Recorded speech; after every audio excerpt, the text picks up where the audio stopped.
Una partita, la prossima, quella con il Rieti, determinante, determinerà la vittoria appunto con il Rieti, la vostra qualificazione ai playoff, anche se dico, in caso di vittoria sarà la prima volta che il coach Ciani non svolgerà i playoff. Allora, nel quadro di un ottimismo, sicuri che lei ce la farà, qual è la sua prospettiva, il suo pensiero con la partita di domenica?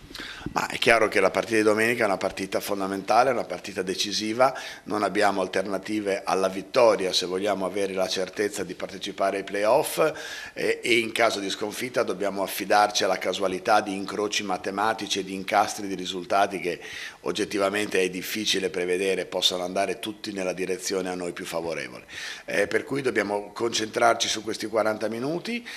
avere la consapevolezza che è l'unica strada che possiamo perseguire per essere certi, come dice lei, di fare ancora una volta, come in tutte le altre stagioni,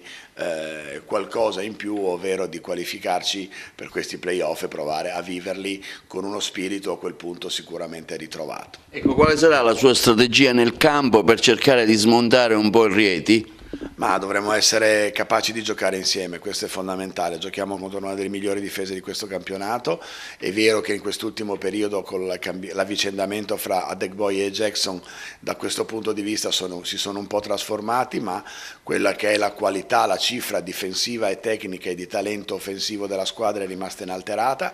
per cui voglio dire dovremmo essere capaci con una prestazione di squadra di pazientare e di costruire le migliori soluzioni in attacco, perché Rieti ti mette in difficoltà sotto questo profilo, e nello stesso tempo di arginare i giocatori di maggiore talento, di maggiore produttività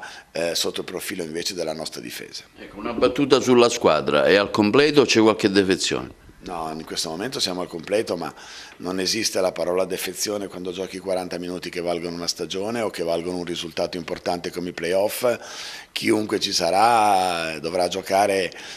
voglio dire, al massimo delle sue capacità, saremo sempre al completo, anche dovesse mancare qualcuno non possiamo pensarci, non possiamo rimandare a una seconda chance, e quindi quelli che saranno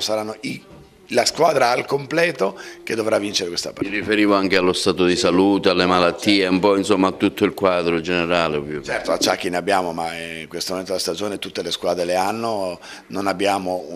la partita della vita, fra virgolette, non abbiamo una chance, quindi non possiamo neanche fermarci a pensare a questo, ai dolori o alle problematiche penseremo domenica sera dopo le 8.